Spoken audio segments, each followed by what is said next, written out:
Okay, what's going on? It's Lucci and Wall Street Jesus coming at you with a new webinar series. We are going to talk about we have sort of foundations here on your longevity in the market, and we call them the hierarchy of needs. And this is a common tool used in psychology. We've kind of just adapted it for trading purposes. And these basically outline the needs and the requirements of a trader to increase their likelihood, increase their percentage of making money in the markets consistently, on a sort of career-wide basis. And we're going to talk about the first foundation, or the first sort of pillar in the hierarchy.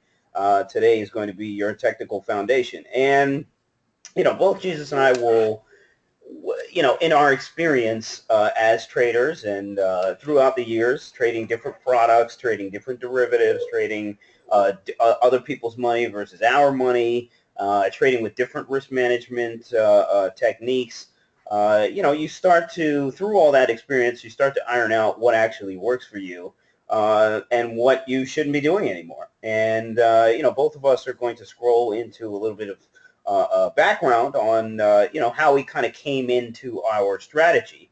And that's what we kind of want to push towards you guys. You have to figure out what strategy works for you, and you have to at all means cut out the rest of it, because again, like, either your mind is not suited for it, your risk tolerance is not suited for it, whatever it is.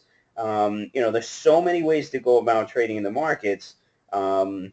And what you'll end up realizing is that your technical foundation, although it's extremely important, understanding basic market structure, what is an option, how is an option priced, all these kind of basics that you need, your technical foundation is at the end of all things, it is the least important factor that comes into the likelihood of you making money.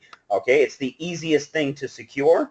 It's something that you can control. And so the technical foundation is the first piece.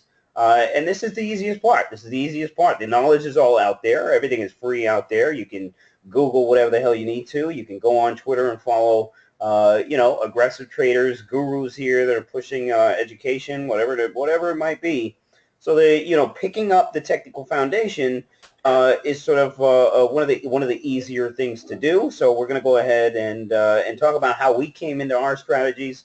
We'll talk a little bit about risk management, and then we'll go through a couple of the basics here that kind of turn the corner for myself and Jesus. So I'm going to go ahead and kick this off, and I'll give you guys my sort of background and where I came into things. I started at a proprietary trading firm, and this was in 2006, and my background was nothing. I studied finance in college, but that doesn't mean a damn thing, because they don't teach you about trading. They don't teach you about your investments class. They'll teach you about long-term investing. They'll teach you a little bit about the financial ratios that you might need to know. Things like cost of capital, things like how to do balance sheets, and what are some of those ratios out there? Shares outstanding, all this kind of other stuff. These metrics here that analysts use to figure out a company's overall value, for the sort of long term. And that's kind of what you learn in just one investments class in finance. I didn't learn a damn thing about trading. And once I got to this place in 2006, they sat me in front of this, of a simulator, and all that I could see was basically a time in sales and a level 2. That was basically all it was at this place. And their idea of trading was to look at buyers and sellers, to look at the market as a auction process, and to figure out what buying signifies aggressive buying, or what selling signifies aggressive selling. And do you have some larger players in the market that are coming back, or that are doing something in the market that is repetitive? So, for example, is there a big buyer that is constantly chewing up stock on the offer? You know, do you see, you know, most of the prints or most of the transactions that happen, do you see them occurring on the offer?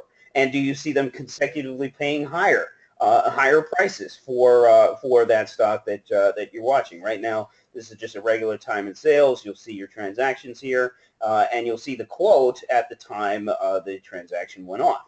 So that was it. It was just reading this, and to me, it looked like a freaking matrix. I didn't know what the hell this was. I didn't know what a bid was. I didn't know what an offer was. You know, I thought, like, when you see a transaction here at the offer, I thought that was a seller. I couldn't figure out if somebody was buying or selling. I couldn't understand the concept that every transaction had a buyer and a seller. Like, I was totally new, and I had no idea what the hell I was looking at or what the hell I was doing. And, you know, understanding the auction process, understanding the time of sales, understanding buyers and sellers and how they interact with each other on a particular stock or an option, it took me a while. It took me a good 6 months, I would say, just to even figure things out, let alone make any money. I mean, most of the time, you know, I'm losing money. I was losing 20 bucks, 50 bucks a day, just trying to figure out, you know, what was going on. And at prop firms at the time, you would plunk down $5,000. They'd give you some leverage, and you know, they'd take some risk on you. Now, commissions were huge at that time, so they were basically scalping you for commissions. And in order to really make money, you know, you had to put out some risk out there. Even if you had a $10,000 month, you know, your take home was probably $5,000 to $6,000 after commissions. You know, so it was pretty aggressive. Plus, they took a percentage of your P&L. So that was the business model back in the day, and that's kind of where I started out. And, you know, to make a long story short is that prior to 2007, when Regulation NMS came out, and, you know, if you guys want to go ahead and do some research on Regulation NMS, this was a sort of sweeping regulation that came through the markets and changed everything about how, you know, about how the markets worked. And after Regulation NMS came out, like, this basically opened up the world for algorithmic trading and computers and computer market making and all this kind of stuff, right? So if you guys want to do a little bit of research, check this, you know, check this regulation out. There's so many different provisions inside this regulation that computers have been able to bypass, have been able to, you know, build systems off of, and this is what changed the whole markets. And, you know, not surprisingly, most of the people at the prop firm that were making money, you know, these guys had a lot of tools that, you know, other people didn't have access to. So prior to 2007, you know, there was a lot of proprietary technical, you know, tools that larger hedge funds and prop firms, they had access to that they don't even matter now. You know, everybody has access to these things now. And it's become a much more level playing field. And all the guys that I started with, the ones that were making crazy money, 15 grand, 20 grand a month kind of stuff, you know, these guys are now non-existent. These guys are dinosaurs. They're not in the markets anymore. They're not making any money. I started there, and luckily, like, I came in and around the time where I wasn't used to one type of market. So, you know, I adapted pretty quickly. And at the same time, you know, the markets were just tanking, and it was pretty, you know, the volatility was huge. It was great. You could wake up one day, short Goldman Sachs, you know, for 1,000 shares and do it 19 times in the day and make ridiculous amounts of money, you know, because every single day these things would be down 10 points to 20 points. So this is finally where I started making, you know, a really, really, really good sum of cash on a monthly basis, 40 grand, 50 grand a month type of stuff. The problem is that I was like kind of a cowboy, you know. I couldn't keep it.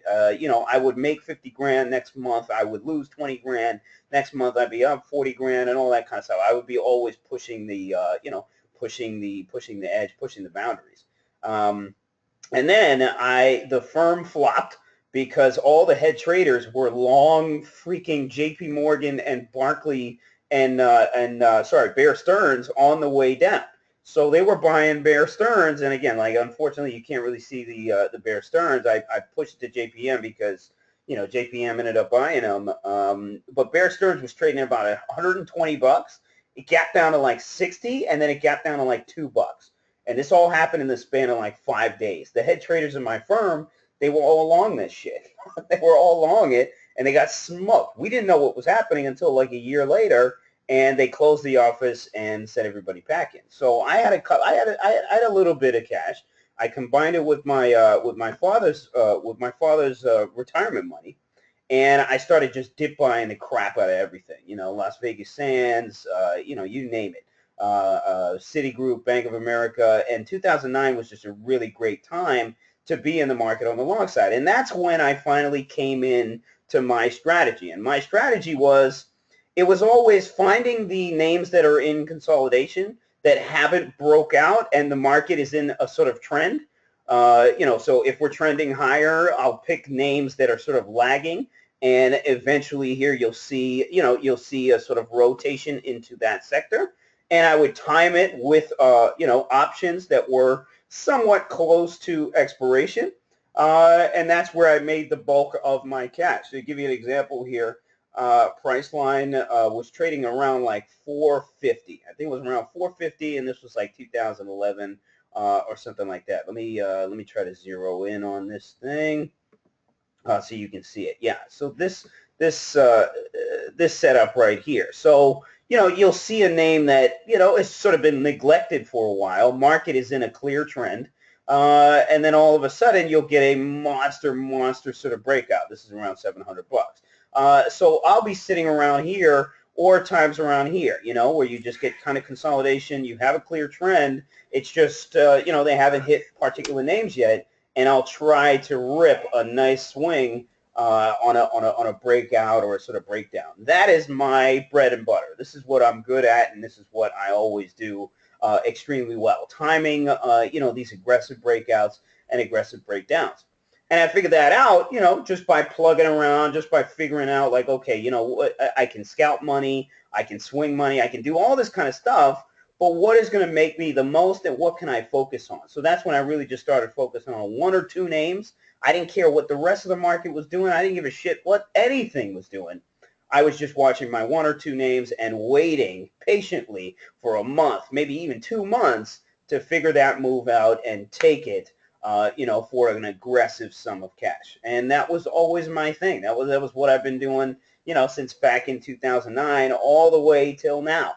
And I've had, you know, good periods of success, obviously some periods where things have gotten stale. 2016 has been a difficult environment to do that because we haven't had any sort of follow through until now, you know, where the market breaks out and makes all-time highs. So point being here is that through all these years of prop trading and swing trading my own cash, is that it takes some time. It takes time to develop you know, the strategy that you're going to end up with and the strategy that you're always going to come back to.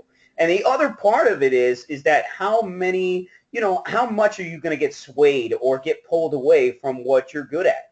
And that happened to be a lot over the years. You know, I've gotten pulled back into scalp trading. I've gotten pulled back into trading weekly options aggressively. I've gotten pulled towards, you know, writing option strategies and selling volatility and all that kind of stuff. You know, so all these strategies are great and all, but it kind of takes you away from what you do best.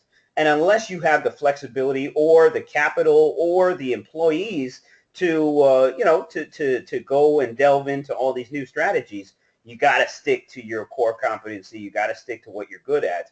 And the important thing is finding, you know, finding what you're good at, finding what setups fit your kind of personality, and doing that. Okay, so that's kind of my story up until now. Jesus, why don't you hit them with your background, bro? Yeah, and my story is pretty simple because unlike you, where you came in, and I guess your focus was on trading instantly. I came in as a broker.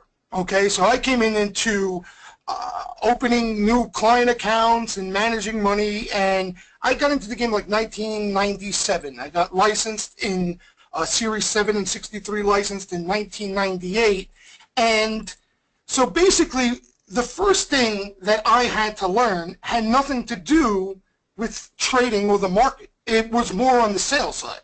Right. Okay, where, you know, I got into the game instantly and I was all excited to, you know, get full-fledged into this market thing. And they were like, whoa, take it easy here. First, you got to learn how to get on the phone, open new accounts, raise money, and then, you know, you take the next step. So that was kind of a shock at first. But I'll tell you what, as a broker, it sort of accelerated everything I had to learn because I learned everything that I couldn't do to make money consistently in this game. Okay, and I'm being honest. I mean, from step to step, year by year, I learned something new that everybody, every other financial advisor, the media, traders, investors were pushing on a constant basis, and you see that now on Twitter. Everyone's got these little memes with legendary traders and their sayings and always do this and always do that. And I've come to learn it's all bullshit, guys, because it may apply to that trader, okay, but if you're trading a totally different style, it has nothing to do with you. It could actually hurt you. Okay, and that's what I discovered, each and every month, each and every year as a broker. Like I said, I got licensed in '98, so I came in, young as a bat at hell. I got on the phone. I was unbelievable on the phone. That's the Brooklyn in me, Lucci. I could sell ice to an Eskimo. So I remember it like it was yesterday. I opened 50 new accounts the first month on Compact Computer. If you guys remember Compact Computer back in the day. All right. So make a long story short, everybody in the firm gassing me up, all excited. And, they basically were telling me it was that easy. Buy the big name, the big tech stocks, stay away from the little shit, and just keep buying them, buying on weakness, and you're going to make a ton of money for yourself as, an investor and for clients. Okay? So it seemed easy, right? Make a long story short, I think it was around January of 1998, if some of you were trading or around or probably heard, that September-October period, that was the Asian contagion, okay? And that market got tattooed to the downside, thanks to what was going on Japan, and a lot of these tech names were decimated. So all of a sudden, like I was saying, I was being pushed to buy all these reputable companies, blue chip, well-known tech names, and I'm watching these things get destroyed now. So, I wasn't, the smartest thing wasn't to put my money in. Of course I did. So I was invested. I blew up my little book that I built already. All those 50 new accounts were decimated in Compact Computer. And again, my point being was, then the following year it would be something else. You know what I mean? And a correction would knock the shit out of me and I'd give everything back. So I found a way to make money. But each and every time this market had a legitimate pullback or correction, I noticed that I'd give it all back and then some. So, it left me scratching my head like there's got to be some sort of game plan behind this. I can't just continuously, open new accounts, get all my clients making money in some of these big names, and then just give it back in the span of 2-3 months. Right. And that's where, I started focusing and wanting to learn about, risk management, watching your downsides. Because, some traders out there and some investors, Lucci, they can deal with drawdowns. That's one thing I just couldn't stomach. I hated it. I hated the big drawdown. In other words, you would be up 80% in a matter of 6 months, and then you'd give, 60% of that back over the next month and a half. So in reality, all those gains went out the window. And, as my career went on as a broker, rules changed, how the game was turned upside down. But I started to realize the way they wanted me to manage money, especially now more than ever, they were so against active trading. They were so, they were scared of the churning factor. You're looking to generate commissions. And the business today is not structured for the clients to make money.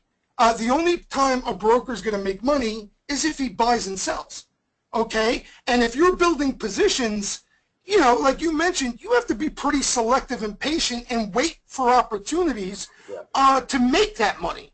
So the problem is when the market was choppy or the market was in a correction, I would sit in cash for 3 months, and then, the head of the firm wouldn't be too happy because I'm not generating commissions. My wife wouldn't be too happy because I wasn't bringing home a paycheck. And, I would force transactions and force myself to try to make money and ultimately lose money. Right. Right. So that's when I got to the point at the tail end of my career where I figured out for myself, okay, and my temperament, my style, my emotions, I needed to find something that's I can be active in, that's going to keep me interested because I have that degenerate blood, so I need to trade. But at the same time, I need something that has to keep me disciplined, okay? And I knew that for me to swing trade or build positions, even for myself or clients, I couldn't do that. Okay, it wasn't for me. And the reason being, like you mentioned, at times where I shouldn't be doing anything, I still would find a way to force something and lose money. You know Right. what I mean? I always had to be involved.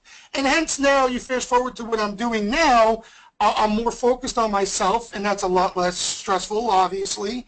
And I developed a game plan that at the same time keeps me interested every single day. You know, I look forward to the market opening. I look forward to, new action out there.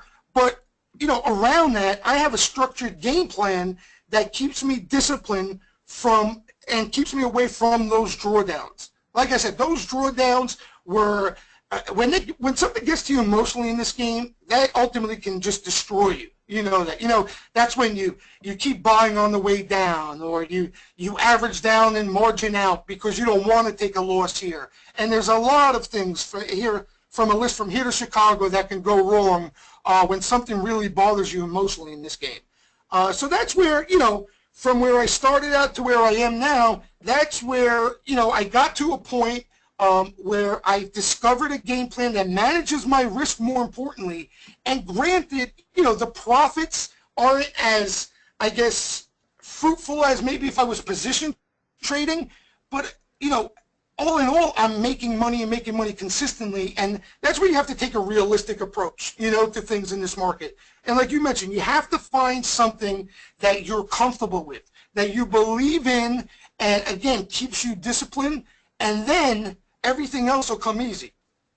Hey, absolutely, absolutely. So let's expand upon that a little bit and just talk about your basic sort of risk management principles here, and then we'll just get into some, just some basics here that you need to have, and you need to just think about learning before you take an aggressive approach to trying to make money in the markets. Remember, this is the first sort of pillar in the hierarchy of needs for a trader. The next 4 sessions are going to be pretty interesting to add on to your technical foundation. Most of you guys do have, most of the folks here, you do have a more or less solid technical foundation, and your issues more lie with the emotions, and that's not that, and it takes a while to figure that out. It takes a while to understand yourself.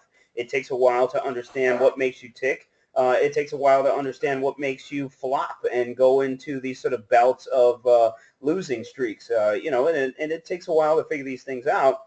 And it takes a while to figure out, how you react to the noise out there, how you react to all the different ways to go about the market, how you figure out which one you want to go for. And these are things that you really have to think about as you're building your sort of technical foundation here. So as far as basic risk management here, we're talking about position sizing, which is very important. And we're talking about, your stop losses. We're talking about, where you're going to cut your trades off and where you're going to pull your profits out. Okay, so your entries and exits here are extremely important in figuring out as far as your basic risk management principles here. So to give you an example, I have I threw out a position here on Expedia. And this is a position that I'm looking to sort of baby here as we go into the following months. So if you look at this thing over 6 months, I have a position in 120 calls, 120 August calls. And there's been a lot of options order flow on this as well. And if you notice, like Expedia tried to test those lows once the Brexit happened. And then we couldn't really do it. There hasn't been a lot of activity on the travel names, so I'm figuring, we'll see a nice rotation into Expedia and possibly get back to these all-time highs. So I threw on a little feeler into some next month, August 120s. And we'll take a look at the chart right now so you can see where it's trading. And I'll give you an idea on things that you need to take into consideration here as you're trading this thing, as you're sort of sizing into this thing. If you look at this thing over the last 10 days, you'll see it's gotten quite the hype. There was a fresh buyer on this thing on the option space at 3.5 and bought, I would say, I think it's about $500,000 worth of contracts here. So there is money coming into this. There's also earnings next couple of weeks. So my idea was on this, to buy the sort of pullbacks under $3. And we know with this gap down that you get on this buy here, I will definitely be able to add a little bit. The important thing here is position sizing, is not getting too heavy too early. So let's say I want to get 100 contracts in this.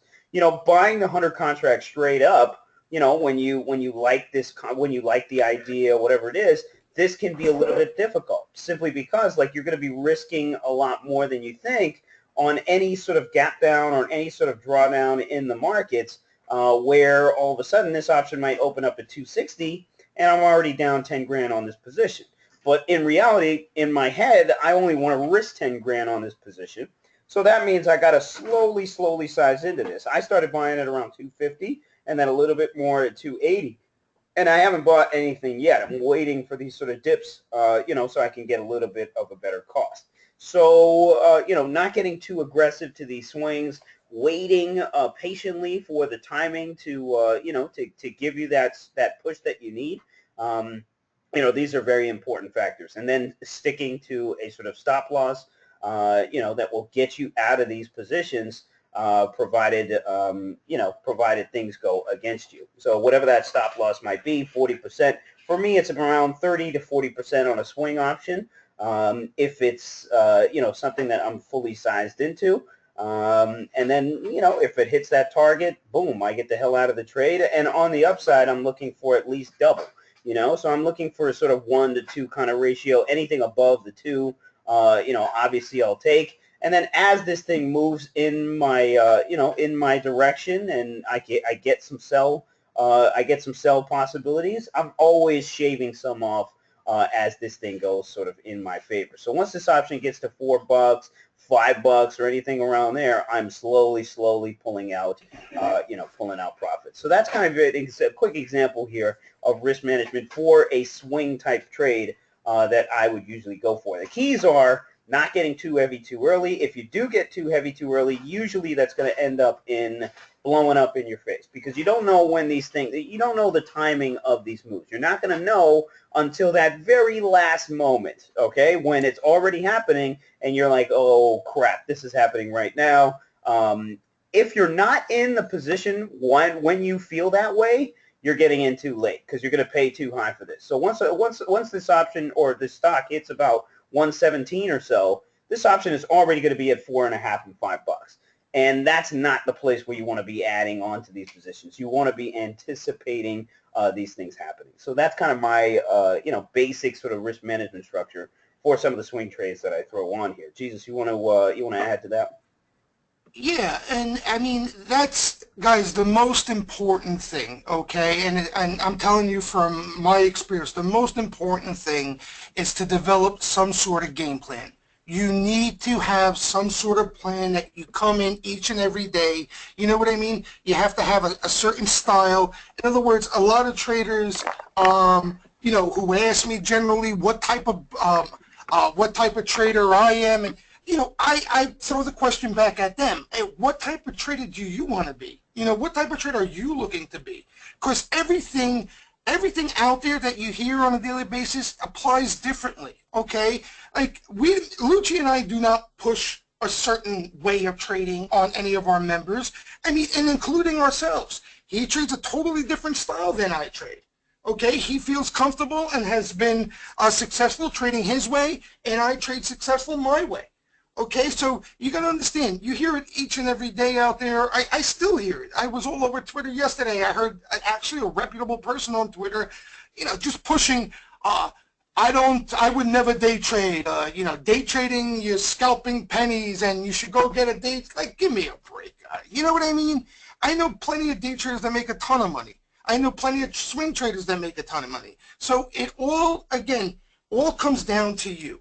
You have to sit back and figure out what direction you want to go in. You want to take a longer term perspective. You want to trade on a daily basis because that'll keep you interested and at the same time disciplined. But while you develop that game plan, you have to have something in place that manages your risk. There has to be.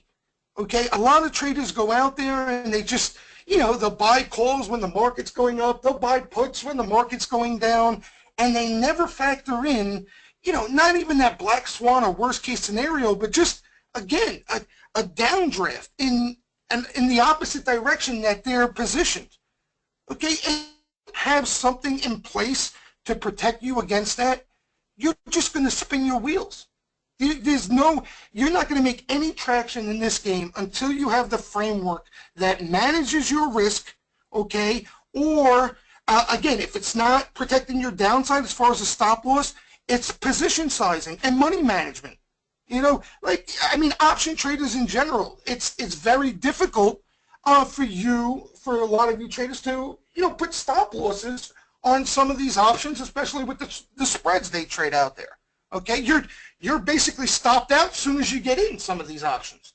So if that's the case, you still have to have something in place where there's money management involved. In other words, again, just an example where you're putting, $5,000 behind each and every, play that you're getting involved in.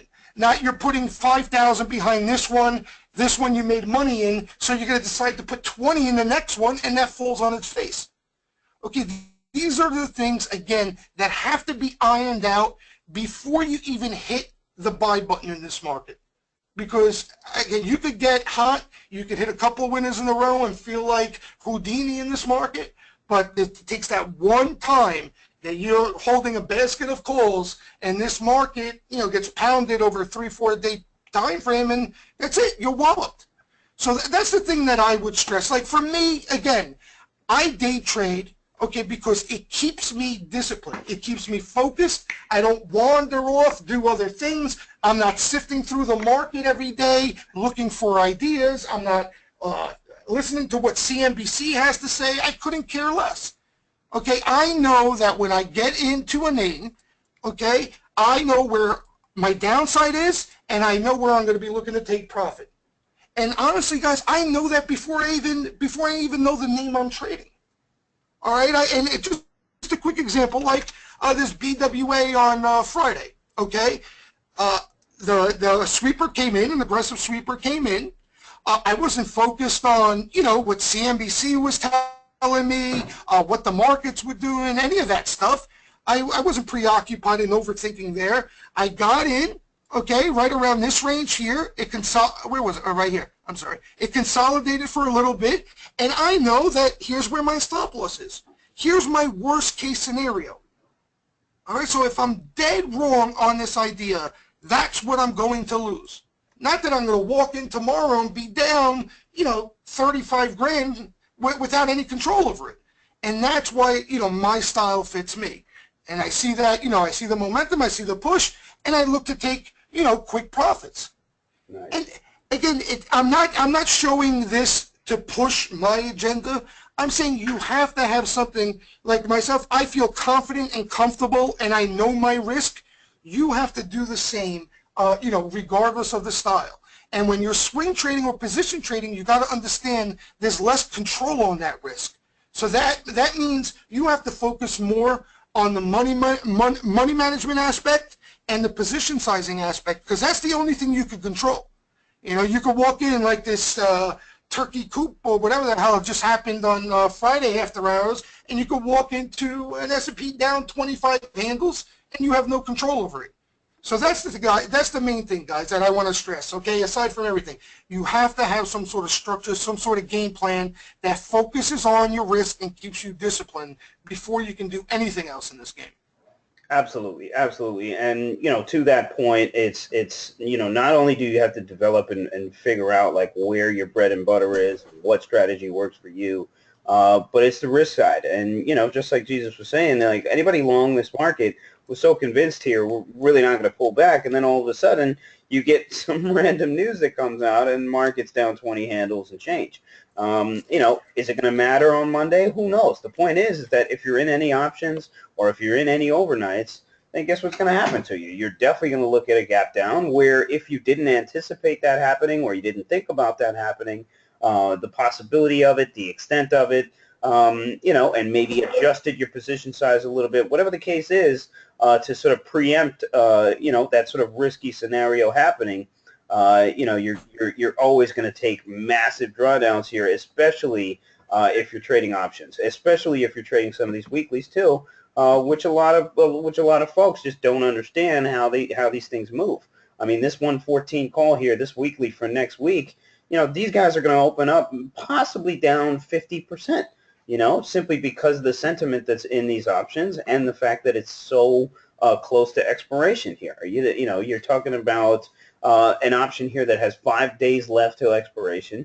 If this stock opens at 112 and everybody's kind of long this thing, where are they going to open up? A buck and a quarter? Did you account for that happening? Chances no, because, you're so gung-ho on the position in the first place and you're so you love the idea so much, and what are you going to do if that happens? And that is Lucci, can I just hit on something because you just sure. raised a great point, and we already heard it from a couple of people. Okay, this people talking about when you brought up that the market sold off in the after hours. It won't even mean anything on Monday. You see that mentality? That's fine, but you better be prepared when it does mean something. You understand what I'm saying? Like that mentality, everyone's so caught up on, every dip gets bought, then just hang on to your position, you're going to make money. But when that time comes, when it does matter, okay? And if you're not prepared and ready for when that circumstance comes around, that's when you're giving back a lot of what you just made. Okay, so that's the whole point. That's the whole point of this whole webinar here, is you have to prepare for things that may not be around. Of course, they're not obvious right now. You know what I mean? This market looks strong as hell. It looks like it's going to new highs. Everyone's out there slapping the ass on calls and all of the big names and all. But what if this market turns south? Okay, is your downside protected? Are you ready? I mean, have you taken into account as far as risk management and money management if this market heads south? Because when that time comes, it's going to knock a lot of these guys out of the game. All Indeed. right, so Lucci, you just bring up a great point that a lot of people don't. It's not obvious when we're in a situation like this, but that's usually when these things come around, when nobody's looking, and you have to be prepared. There has to be something in place just in case that happens.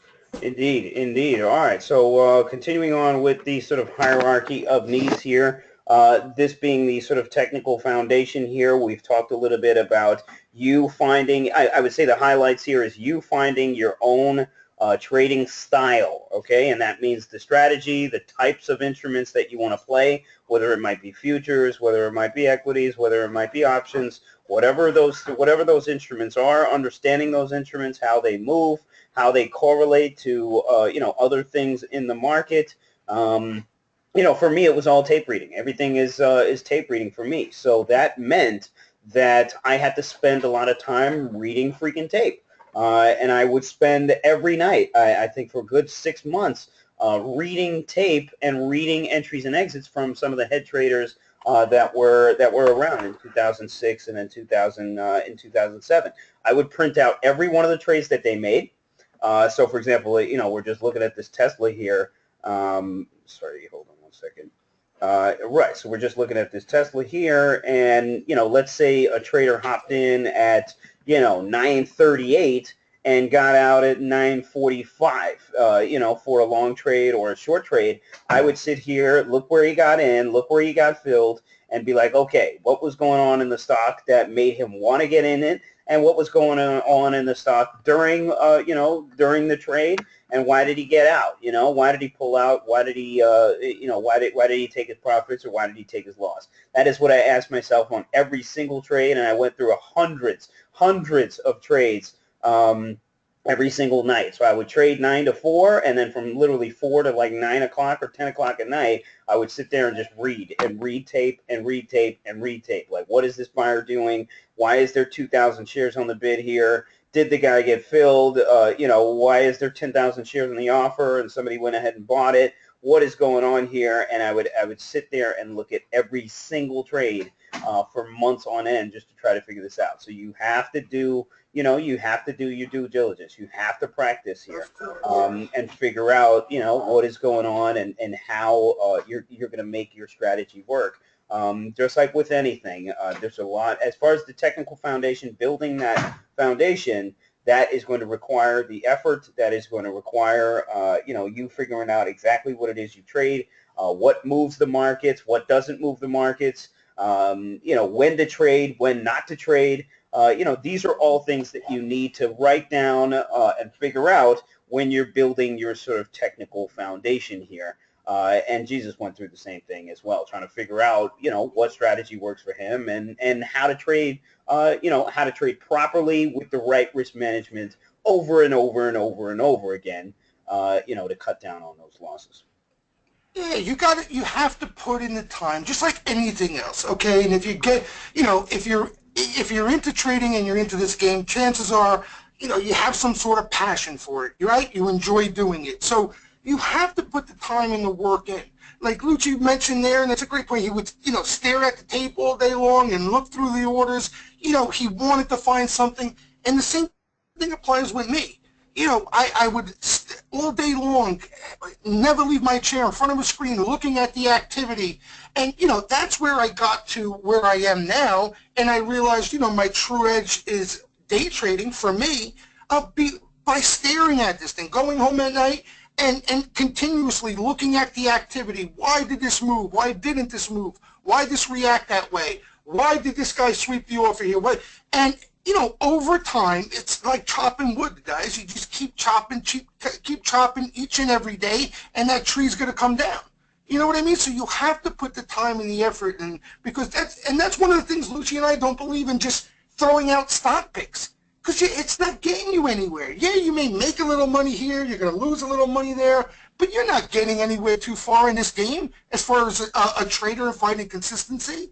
You have to find a style that works. You have to put in the time so you have the confidence, which is so important. You have to have the confidence behind that style, and then the risk management in place, and then that's when you start to gain some traction in this market. All right, but I mean, the one piece of advice, you hear a lot of stuff on social media, on the web, and I'm not saying ignore it. Some of that stuff is good stuff, okay? But don't think it's, the end all. A lot of that stuff misinforms you, and you think that you can't do this or you can't do that when it doesn't apply to you as a specific trader. Okay, so you learn from each and everything you read and hear, experts say, but again, it comes, like Lucci pointed out, from you putting in the time and seeing with your own eyes over time how something works. That's where you're going to build the confidence, again, to develop consistency in your style. Indeed, guys. So spend that time figuring, these kind of situations out, and spend less time, trying to, catch that sort of easy winner that's going to set you up for the rest of your life. The one that you wish, everybody wishes they could get, and everybody wishes they can get tomorrow, or every single day they take a look at the market. What is the next hot penny stock? What is the next buyout name? What is the next this, that? It's these things only happen to people who immerse themselves in the market, spend the time, are patient, and then all of a sudden, you're going to hit that one. You're going to have that one that just comes out of nowhere and pays you out really nicely. But if you're aggressively looking for that just one trade, to set you up for life and, that sort of easy money situation, let's face it. It's not going to happen for you. You're talking about 1 out of 1,000, times that maybe this happens, and maybe that, maybe that statistic is even freaking worse. And in reality, Lucci, I mean, in reality, what's that one trade really going to do? Like, listen, it's all nice if you go and you make a $50,000 hit on a call, you hit a home run, and so be it. But, how long is that going to last, right? Isn't it more important to actually find something, with longevity behind it, with something that consistently works, that you could come in each and every day, enjoy, sticking to that game plan and making money consistently over time? That one winner, guys, trust me, I've been there, done that. That money goes, and then what? And then you're chasing that next winner, and then you're giving it all back and then some. So you got to get that out of your head. The main goal as a trader, again, as a trader, I'm not talking about investors. I'm not talking about people who tuck away funds for a couple of years or anything like that. I'm talking about active traders. The main goal is to find something where you win more than you lose. Your wins are greater than your losses. That's all. That's your main goal. Okay? Once you find that, then you're golden, because then you can up your position size. Then you have the confidence to go all in and do what you need to do. Okay, but that's what you're after. You're not after hitting that one big hit. You want to find something, again, that over time you win more than you lose, and that's, in simplicity, that's the name of the game. Okay. So guys, why don't we go ahead and take some questions here? And again, this is the just first portion here of our 5 pillars here, 5 needs for traders in this hierarchy sort of system. As we continue here, you're going to get much more sort of detailed information on increasing your percentages here of consistently making money sort of in the markets. First being the sort of technical foundation. This to me is the easiest portion, or the most controllable, I would say, portion, because you can control your input. You can control how much time you put into figuring the technicals out. And what do the technicals mean? This means how to read a chart. This means how to read buyers and sellers. This could mean how to anticipate moves. This could mean how to understand how an options is priced. This could mean how to value a company, how to figure out if it's cheap versus expensive. Whatever it is that you want to do as far as your strategy, you can control your input, you can control your effort, you can figure out the technicals pretty quickly, you can figure out your risk, your ideal sort of risk management principles pretty quickly, securities knowledge, anything like that very quickly. And then as you get higher here on the hierarchy, it gets a little bit more difficult here. So let's start taking some questions. Before we do that, I'm going to roll out a little coupon here for you. This is for a new course that Jesus and I just created. It's called Modern Flow Trading, the trade off of options order flow out there, aggressive options order flow, where you can sort of figure out what the big boys are doing, what the smarter money is doing out there, what they're betting on as far as sectors, as far as names to trade. We're giving a $100 discount on this course. It's a video library, but again, you're getting a lot more with the course. You're getting live sessions with both Jesus and myself to discuss names that we both have been trading from a swing perspective, from a day trade perspective as well. And then on top of that, you get a consultation with us to talk brokerage and commissions. If you want to cut that down, we can give you ideas on that. Taxes. Also, if you want to automate a trade, we can help you figure out what kind of language you need to figure that out, what kind of systems you need, and then we're also going to add a whole crash course in trading psychology. If that's not enough, you're going to get a free month of the Steam Room here. Works great on mobile. You'll get all our alerts in real time. You can talk to us all inside the chat room and get easy access to all of us. So let's go ahead and take some questions here. We got a good question here from Simon. Let's see. Simon is saying, how valid is trading psychology in these days, since most of the moves are made by high-frequency traders and market makers, since we mostly piggyback? So Simon, I'm assuming you're referring to sort of the herd mentality. Is that what you're saying as far as trading psychology? I'm pretty sure that's what you're alluding to, but you can go ahead and expand on that if you need to. Most traders, most retail traders, again, like if we understand some of the larger money out there, we can sort of piggyback. We can jump on board. Most of the moves right now are not made by high-frequency traders and market makers, okay? Market makers do not want risk. Okay, they do not want risk at all. What they're doing is buying and selling and creating a market, and they are not concerned with the move in the stock. Okay, so don't get it twisted here. It's not the HFTs and it is not the market makers here that are moving, that are really moving markets. Okay, they are providing liquidity, and when there is no liquidity or when there is liquidity, these are things that we have to pay attention to.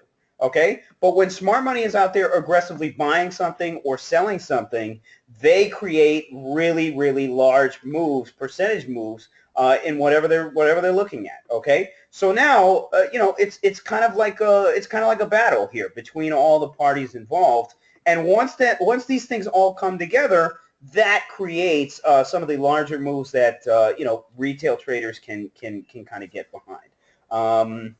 Let's go ahead and take some questions here. Simon is saying REN Thursday end of day. We'll take a look at that in a second here. Gene is saying, how efficient are the so-called quant funds and algo trading versus reading volume in particular options? So, Gene, you want to go ahead and expand a little bit on that. Algo trading, okay, can be so many different ways. There's news algos out there. Quant funds, there's so many different strategies for the quant funds out there. As far as finding arbitrage opportunities and options mispricing, who knows? The quant funds are a lot smarter how they go about buying and selling in the markets or providing liquidity. Or there's a lot of quant funds out there actually invested or in market making operations. So there's a lot of different strategies out there, and these guys blow up too. By the way, there's a lot of algos out there that blow the hell up too, and everybody has one now. Okay, it's literally an arms race. As far as algos now, it's like human trading is getting so decreased, so minimal now. Everybody is looking to systemize their trading. And what's going to happen when everybody has a system of trading? How are the computers here actually going to all interact with each other and create a sort of rational market environment? It's not going to happen. You know what I mean? So, Gene, you might want to expand a little bit on that question. Reading volume in particular options is huge right now. It is huge right now. I'm going to let Jesus talk a little bit about this because he's the one that, has been sort of invested in this strategy for such a long time. So, Jesus, why don't you talk a little bit about, reading volume in the option space and how important it has been to you, over the years. Yeah, and just off the first two questions, Lucci, I just want to make the point that, especially with the topic of this particular webinar, okay, you guys, again, are jumping the gun here. That the initial step, okay, is for you to find a way. Who gives a shit if this market's rigged, okay? Let's all say it at the same time. This market is rigged. Who cares? Are you going to trade it? You're not going to trade it because it's rigged, then what are we talking about here? If you're still looking to trade, then you have to find a way to utilize the market to where you can sell something when it goes higher and then stop yourself out or minimize your risk in some way when you're wrong and it goes lower. That's it. When you try to figure out all the reasons why out there, you're asking for trouble, okay? Nobody has a clue why this market's at new highs, right? Put the news on for a second. Everything's in shambles out there. All right, so if you try to figure out the reasons why, you would have missed this whole bull run since 2009. So let's just forget about that. The first step you guys have to take is coming up with a game plan that allows you to take advantage of any situation you feel comfortable with where something goes up, you sell it. When it goes against you, your downside is minimized and that's it. Okay, my particular style is reading aggressive order flow. Why? Because it creates momentum. Okay, as far as a momentum indicator out there, I haven't found anything even remotely close. When I see aggressive volume, aggressive buying coming into a name, I see instant momentum start to generate in that underlying. So I've discovered a way to utilize by playing the equity in riding that momentum to the upside and locking in my profits. And if I'm wrong and there is no momentum that comes into that name or generated off that volume and action, I'm stopping myself out to the downside for a minimal loss. Okay, so again, I found something I feel confident that works. I have my downside protected at all times. I have a game plan every time that opening bell rings. That's all I'm concerned about. Once you've gotten to that point, then you guys can, if you find interesting enough, wander off and try to figure out the reasons why algos are doing this and this is manipulated and why this is going on. But that's not going to make you money. It's not going to make you money. Okay, what's going to make you money is devising a plan to take advantage of the action that you see on a daily basis. Indeed, indeed. Tim here has another question. We got a couple other questions here that are really good. Tim here saying, what are your thoughts on SPY gaps, or do they come into play for your strategy? And, you know, what you'll see is that, again, if you're an intraday trader, you know, if you're an intraday trader, what happens is that when we have aggressive gaps in the market, you know, this also does create a lot of opportunity because there is usually some good amount of volatility off the open. So all we do, again, in the you know, in the steam room, or, you know, if you're a part of our sort of subscription here, is watch how the flow lines up during the day. You know, things are going to move just like they would any other day, and aggressive money is going to come into certain names, and it's going to neglect others. And part of it is just kind of reading the options flow, reading the gap ups, reading the sort of sentiment in the markets, and figuring out where the bread and butter is for that day. And we do it through the options order flow. You know, so if we have a gap up, you might see a rotation into, you know, chip names. You might see a rotation into airlines. You might see a rotation into, you know, emerging market ETFs. You know, who knows? And we'll sit there and watch the flow to set things up for us. You know, somebody like Jesus doesn't give a damn if we gap up 20 handles or 30 handles. Who cares? It doesn't matter to him because he's not taking any overnight risks. He's just looking for intraday activities where you can scrape together $500, $1,000, or $5,000 on the day, and that's it. You know, you keep it moving. A lot of the gaps too, they kind of piss people off because it creates this sort of FOMO aspect, right? Where you miss 20 handles, you miss 30 handles, and what are you going to do? You know, and what are you going to do after the fact?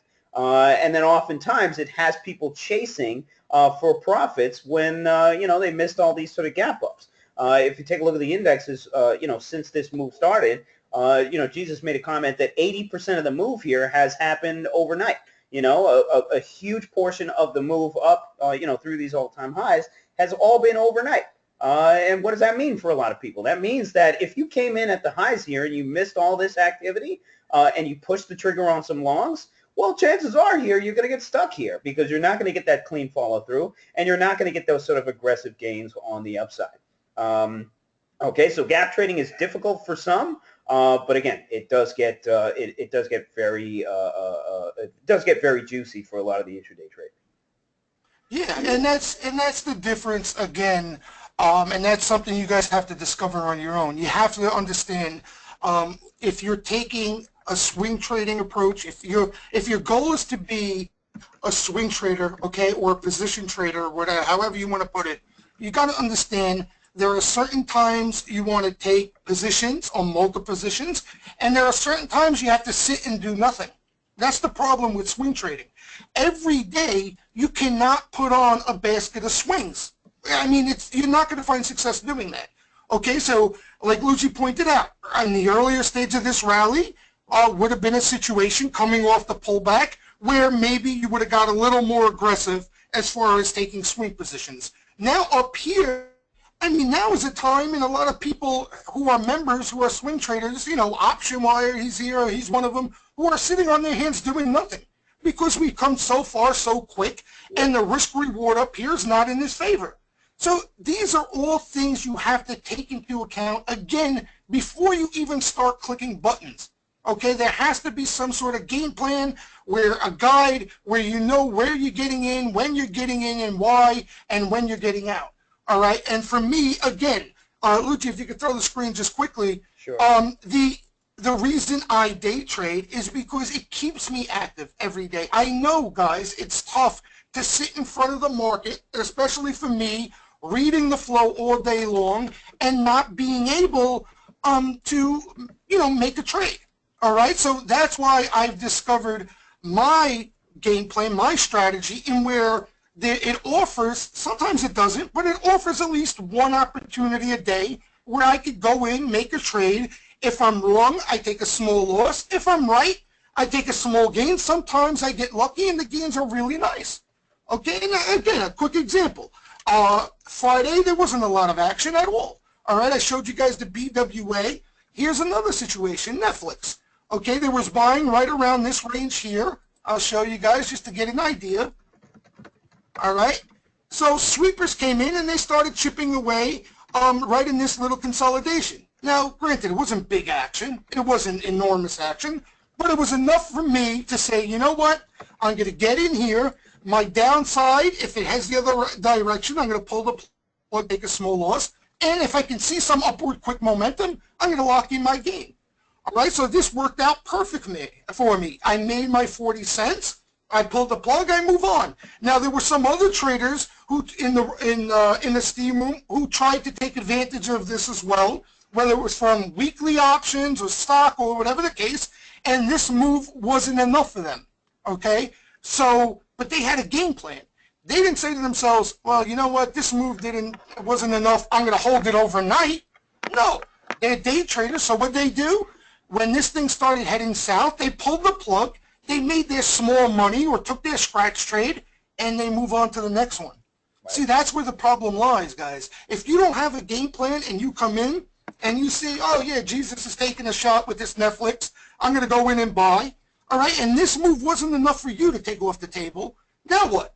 Now you're sitting holding Netflix and hoping it goes higher Monday. And most of the time you're going to hold up overnight, and now you got a 20 handle gap down. Netflix is going to open at 97.5, and exactly. So that's the point we're trying to make in this webinar, guys. Okay, the way to avoid that is to have a structured plan before you even get in and then trade. Okay, I had a structured plan with Netflix. I knew exactly how I was going to play it before I even decided to play Netflix or knew it was Netflix that I was going to play. So right. That's the importance in all this. All right, so guys, we have a lot of questions coming in, a lot of questions. We're going to try to get to them. If we miss one of your questions, just go ahead and ping us again. Dave Squire's got a really great question. Great webinar. Question specific to order entry. When placing an order such as a breakout, do you use limit orders and take liquidity? I find it can be difficult to get hit on the bid, and then I miss the opportunity. So this is, this is a pretty big deal. And Dave, I'm gonna hit you with a little, kind of psychological thing right now. Dave, ask yourself when is it that you want to get involved the most in a particular trade, okay? And ask yourself that question. And the answer to that question will allow you to figure out why, you need to basically take liquidity and get filled on the offer. So I'll go ahead and bring it back to the SPY breakout. We had a gap up on the jobs number, and this was on a Friday. And this is kind of what started the move, all right? So we were trading around SPY 211. This was after the Brexit, totally, kind of consolidated. We held up 2010. We had a 10-handle gap up, and then we just ran on that day, okay? Now, if you take a look at the, if you take a look at a sample option for that particular move, and what you would have needed to do, at that point. Let's just look at a regular, regular SPY call here, regular weekly SPY call, and we'll go back those 10 days, and we'll see when this sort of breakout move started to happen. I think it was, it was July 8th. Yeah, July 8th. Okay, so if you take a look at a situation like this, this is a situation where taking liquidity is prudent. It is prudent. I mean, you can wait for a pullback here. If you're trading SPY, it depends on spreads. It depends on numerous different factors that, again, goes with your technical foundation, Dave, on what you're trading, right? If you're trading an option with a huge spread, aka a 30-cent spread like those Expedia options that I had before, and you cross something like that and you go market with that, that's a pretty difficult thing to do, because if you go market on a breakout situation, you have to be right. You have to be right, and you have to be right on getting the follow through that you need to justify you crossing a spread like that, okay? So Dave, what you need to think about is the anticipation, okay? If you're not anticipating, how much are you going to risk by chasing something And when you do chase, you need to make sure that is the moment that you're really going to get the follow through. You're really going to get that sort of upside. And it's this type of move. Because guess what? Anytime prior to this, if you try to make a sort of breakout trade or whatever the hell it is, those trades are going to end up scratched completely. Or if not for a significant loss. So that's a great question, Dave. Iron out and start asking yourself, when is it okay for me to take liquidity and when is it not okay? And I'll tell you right now, 90% of the time, it is not okay, especially in any option with more than a 5-cent spread to take fucking liquidity. I will throw that out there and apologize for the swearing there, but you got to get the picture. Yeah, and that, Lucci, it also raises a good point of why we use aggressive order flow to kind of get a gauge of how the smart money, the professionals are getting aggressive in the option market. Because if they're sweeping multiple exchanges, multiple offers to get a fill, pros don't like to do that, right? I mean, that's not the prudent thing to do. So it stresses that urgency, which lines up to what you said, that if they're going to do that, they feel pretty confident about it, right? So, I mean, that's, Lucci hit the nail on the head, especially in the option world.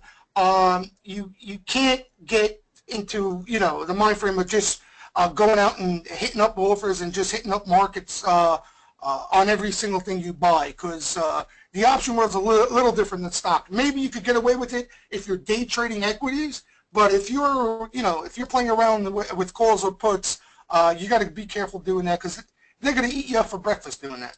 Indeed, indeed. All right, so we still got a bunch more questions here. Ken Davis, I'll get to you in a second. Cheta has a good question here. I noticed that typically when you buy options in the index, buy SPX on option expiration, mostly on Wednesday expiration, the market looks like it's going to move, but by the end of the day, it's moved maybe plus or minus 30 cents, whatever it is.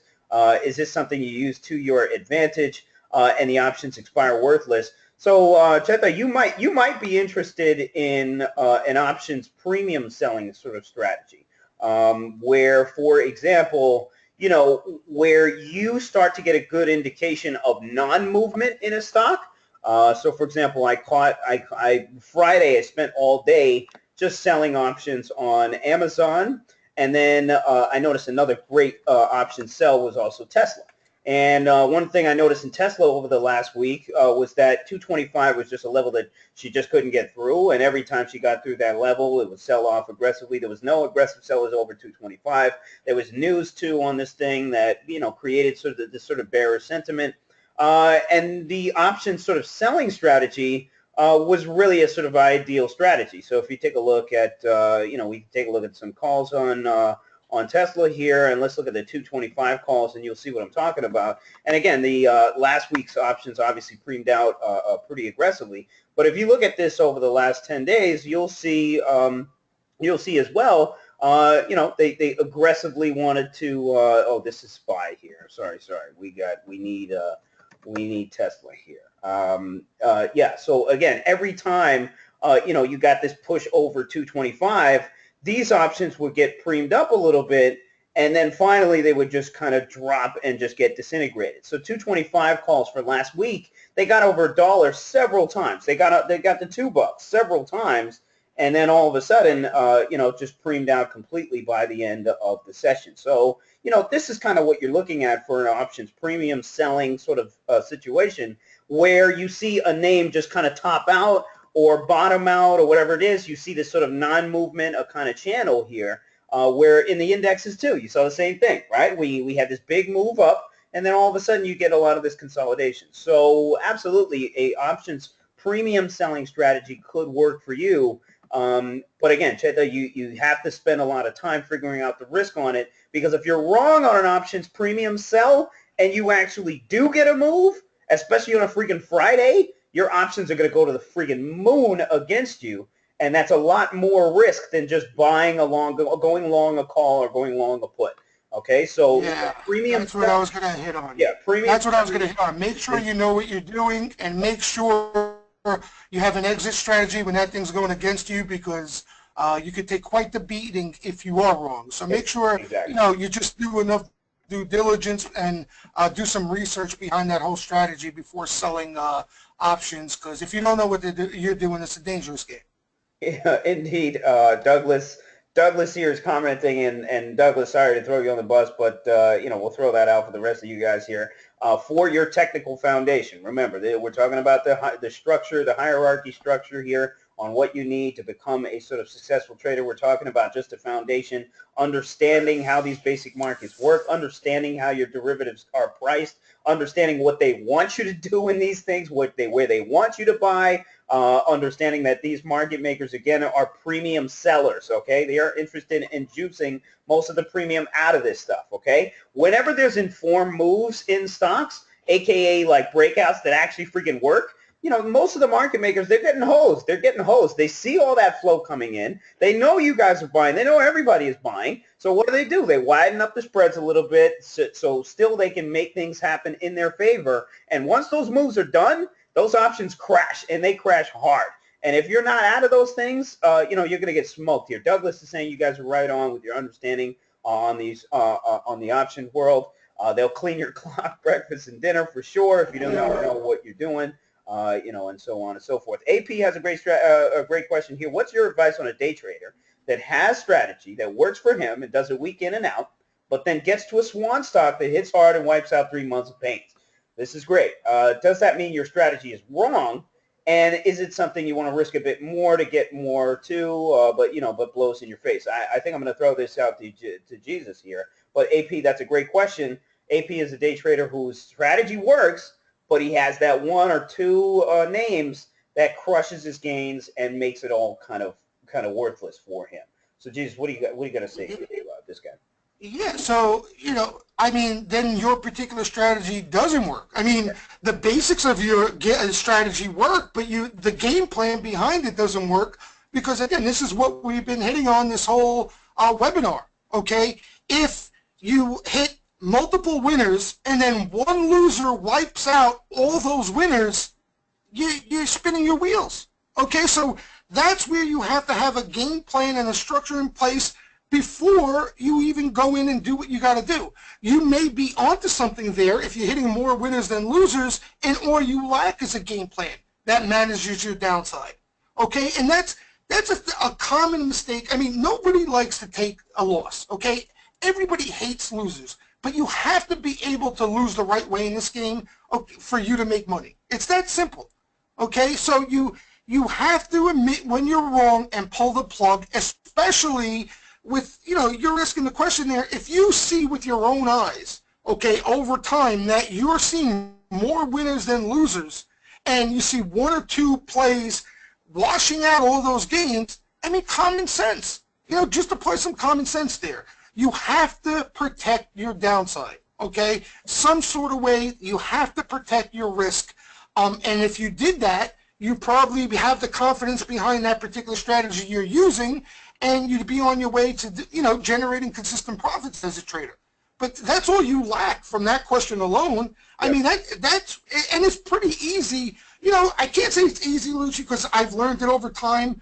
But when you see a question like that, and he is admitting that one loser's wiping out all of those winners, but he's winning more than he loses, I mean, just, logically, he just has to protect those losers for him to make money. It's that simple. Nothing else. He's got the strategy. He's got, the style in place already. He just needs to protect the downside some sort of way for him to make money out of that whole strategy. And it's not that difficult to do once you realize that's all you're lacking. Right, and yeah, that is all you're lacking, and honestly, it's just not adhering to stops, and that's all that is, and it's so, again, guys, this is the emotional part, and we'll talk about this later in the hierarchy too as well, the psychology of actually taking these things, how to protect your sort of downside here. And it's adhering to stops. And this is one of the things that a lot of traders can't do. And this is one of the things that I'm working on as far as the automation. And this is why, again, so many people have gone towards systematic trading and so many people have gone towards building algos. because again, the human condition does not allow them to actually pay attention to some of the things that they need to pay attention to, especially if their emotions are running high. And this is a big problem for a lot of hand traders. And this is another reason why a lot of hand traders still don't exist. A lot of you guys don't even trust yourself to actually adhere to a stop. Like, how many of you guys are that person? How many of you guys actually trust yourself to adhere to a stop when your emotions are at highs? How many of you guys can do it? A lot of you guys have seen yourself taking your biggest losses because either you didn't have a stop or that you threw the stop out of the freaking window because you got so biased on that position that you just want to ride the thing out. And that's one of the big pitfalls of human this sort of human condition and trading here, just manual trading.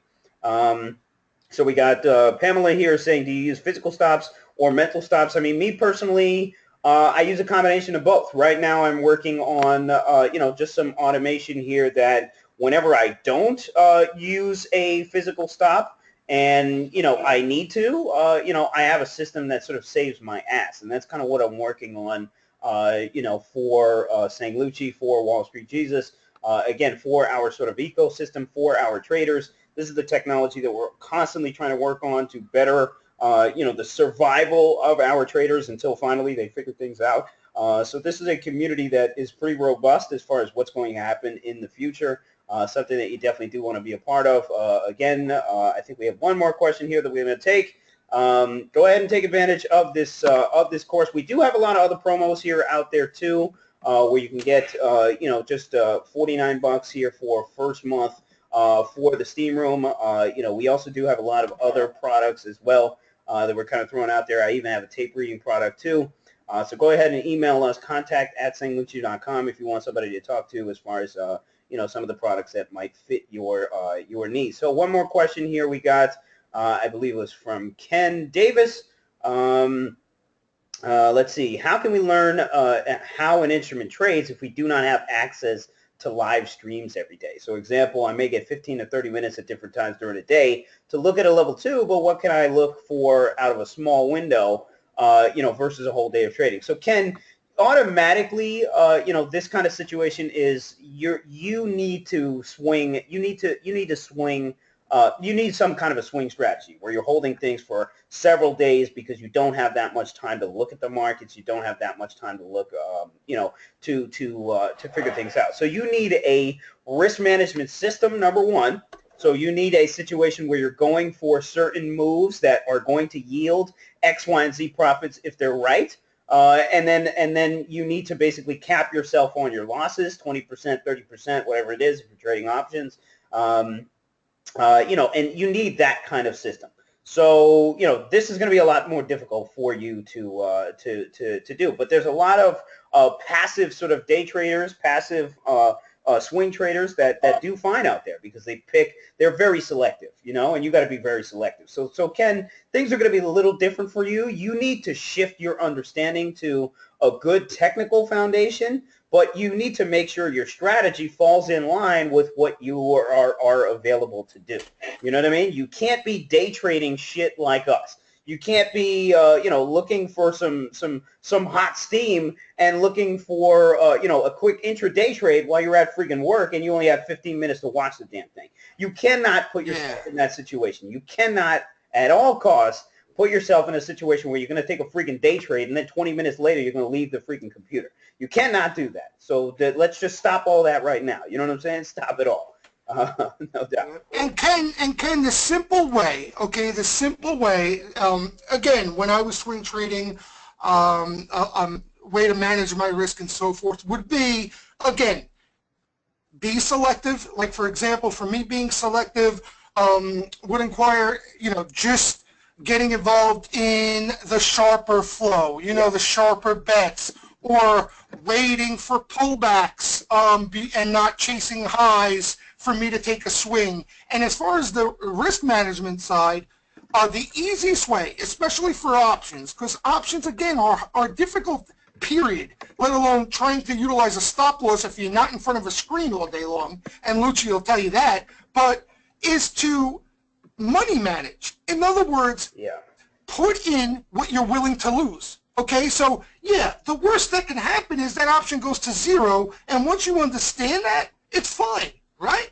I mean, it's almost like a stop loss in a sense. I mean, if you're swinging equity, okay, your downside can be rather drastic, right? I mean, you catch a couple of days, a 1998 style correction that I was in, where things got chopped in half so quickly, you could get demolished. But once you understand that when you put your money and and you buy, let's say, a basket of calls, and you realize that your risk is the premium, then you can money manage, right? You could say to yourself, all right, I'm putting $5,000 in here because that's what I'm willing to lose. That option goes to zero, I'm out $5,000.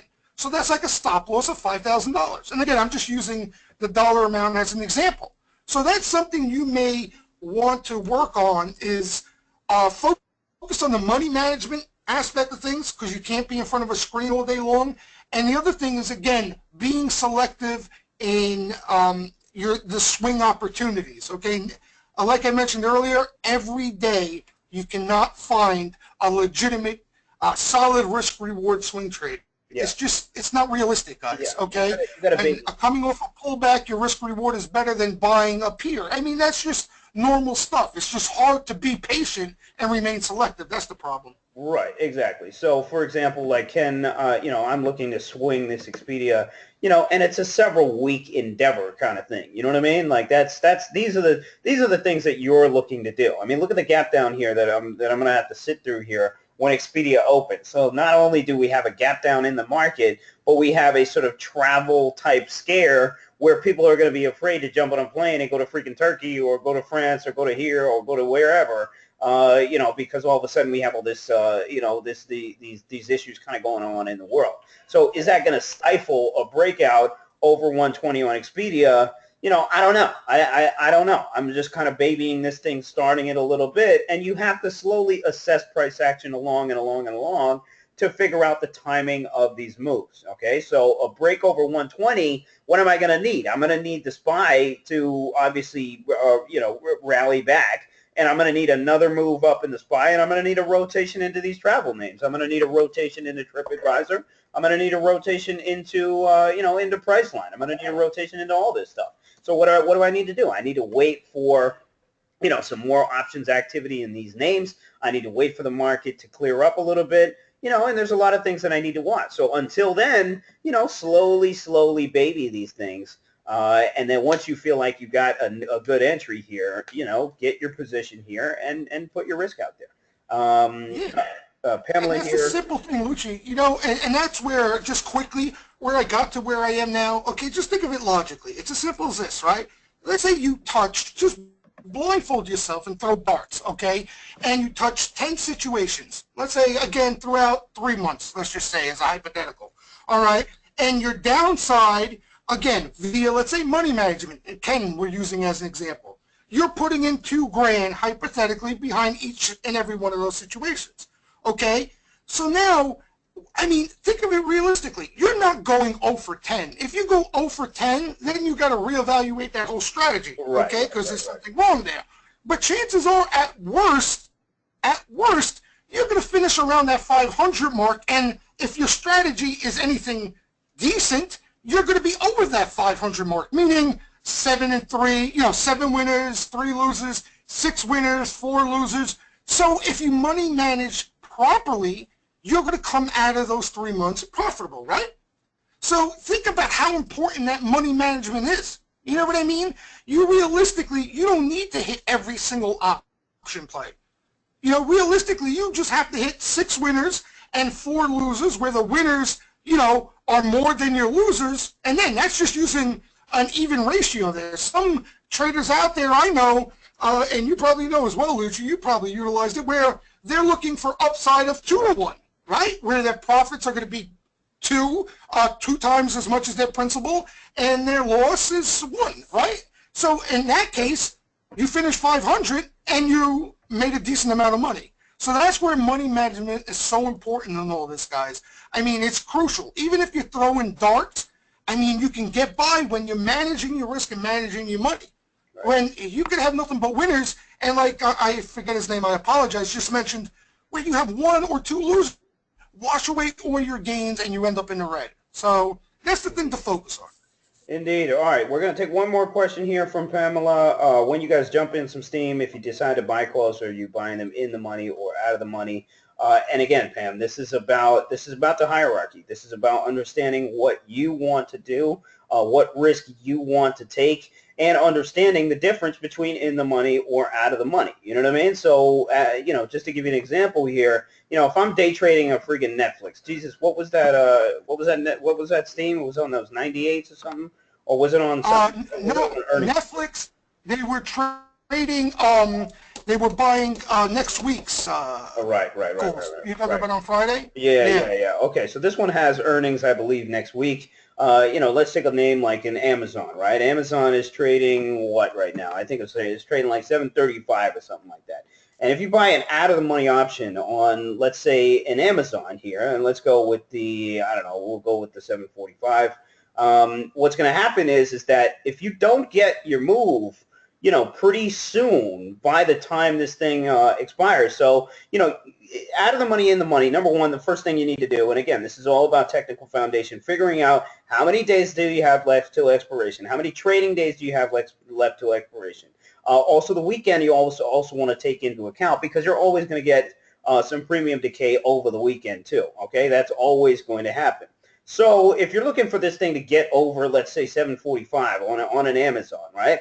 And you buy a 370 option. Number one, what are the likelihood, number one, of this getting close to the money here by expiration? If you haven't asked yourself that question, well, then you're already kind of shooting yourself in the foot, okay? What kind of price action does this thing have? Is it bullish? Is it bearish? What is the market doing? Is it bullish? Is it bearish? And more importantly, Lucci, sure. More importantly, I don't mean to interrupt you, but more importantly, the most important thing, okay, which we don't even know yet from Pam, I don't think she mentioned it, are you day trading it or are you swing trading it? Right. Okay, so, that's the main thing, Pam. If you know, again, if your plan is set and you have an idea of how or what type of play you want to make on this thing, then you could take the next step and decide, which strike, which month, which is suitable for that play.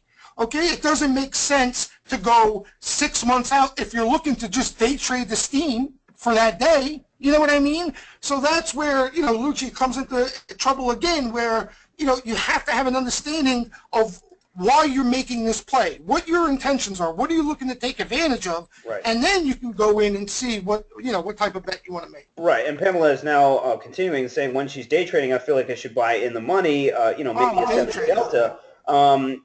Exactly. And again, if you're going to hold something overnight or versus a day trade, what people are blinded by is the fact that their percentage gains are going to be a little bit more on the out of the monies if they're right on that trade. And they feel neglected, or they feel they neglected themselves because they didn't make as much money as they could have on that trade. Like, that's part of the that's part of your emotional makeup. And that's, again, more of the technical foundation, right? You got to figure out who you are. You got to figure out how you trade. You got to figure out how you react to these things. You got to figure out, hey, could it have mattered if I would have made double my money on an option instead of 50% of my option because I would have went out the money versus in the money? Like, who gives a shit? Who gives a shit? Okay, but if you can't get to that point where you're saying who gives a shit, well, then you're gonna always ask this question, Pamela. You're gonna always ask this question: should I go in the money? Should I go out of the money? Should I go at the money? What's gonna be the best bang for my buck?